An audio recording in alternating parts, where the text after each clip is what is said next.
Welcome back to another Hearts of Iron 4 Country Showcase video. I'm Peter Nicholson, Game Director, and today we're diving into the first part of our Graveyard of Empires content pack, where we're adding exciting new flavour to the British Raj.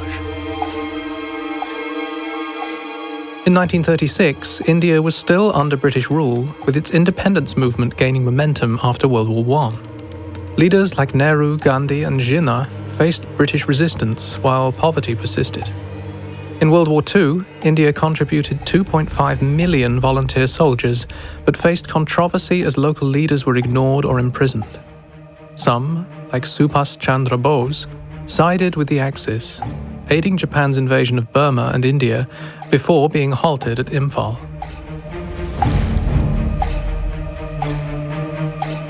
The princely states were historically local leaders of India that were a quasi-independent entity separated from direct British rule, but still under British control as a form of subsidiary alliance.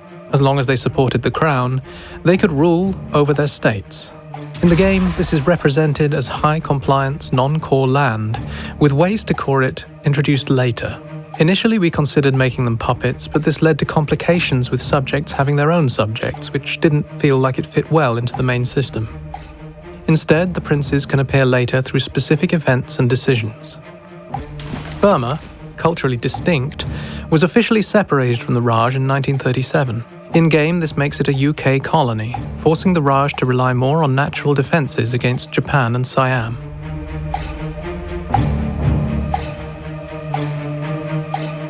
The independence branch follows history, centering on building a movement to break free from British rule. While British control hinders growth, gaining independence unlocks India's industrial potential. Unlike the old tree, where the increased autonomy focus led to freedom, this version focuses on strategy, deciding how to expand the movement and what industry to develop. Since most players tend to prefer full control, the system minimizes reliance on continuous focuses. However, independence isn't without challenges. Managing a vast, diverse population means resistance can spill over, reflecting the difficulty of uniting different factions under a single cause, whilst striving for self-rule. Before independence, you must choose between a united India or partitioning into Pakistan and Bangladesh. A united India is strong, but faces compliance issues, making coring harder.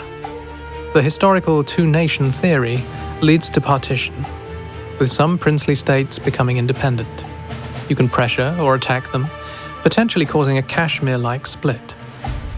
If war with Pakistan erupts, finish it quickly before foreign intervention by your old overlords. Though partition costs land, dominating the subcontinent grants major bonuses if you surpass Pakistan in industry or technology.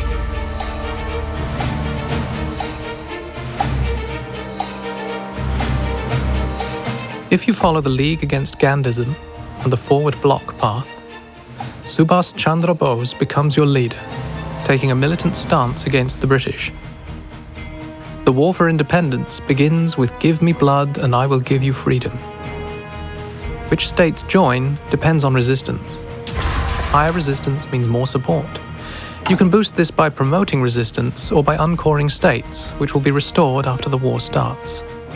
Britain, of course, will attempt to arrest Bose, forcing you to either send him into exile or start the war with him imprisoned, requiring his rescue.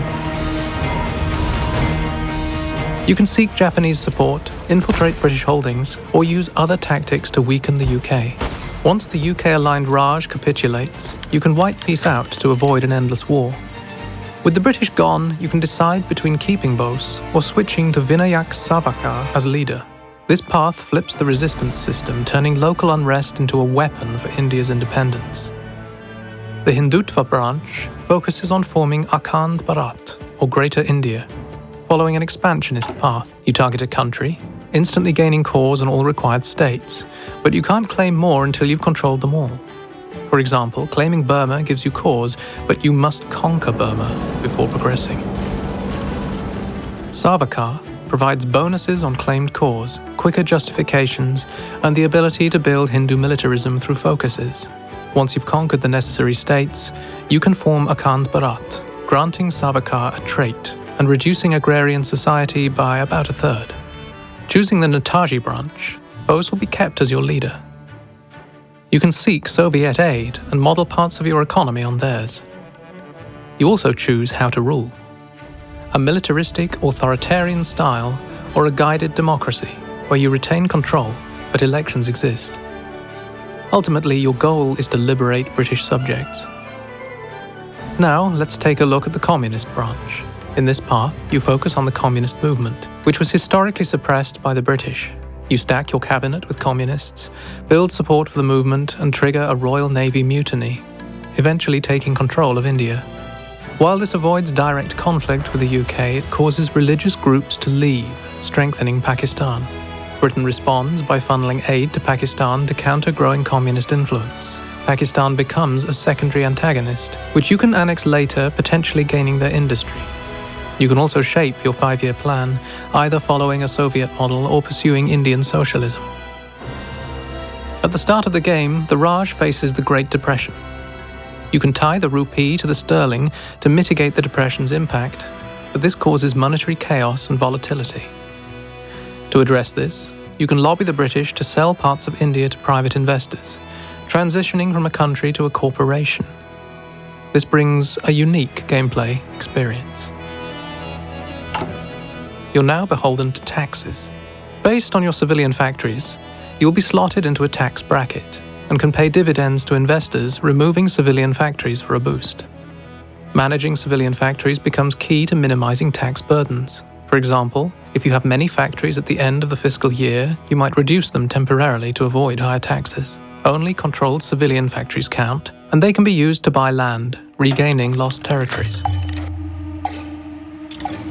Over time, you'll boost your puppets industry and shuffle factories between them, funneling resources to yourself. Later in the tree, you can expand tax loopholes to reduce the taxes and increase the bracket to stay in a low range longer. Once you've bought enough of the Raj, you can annex the rest, eventually gaining full independence from Britain. At this point, you can either crush the communists or go after the British. You'll be able to core owned states with civilian industries and form a private military to protect your trade routes and interests, including building a flagship.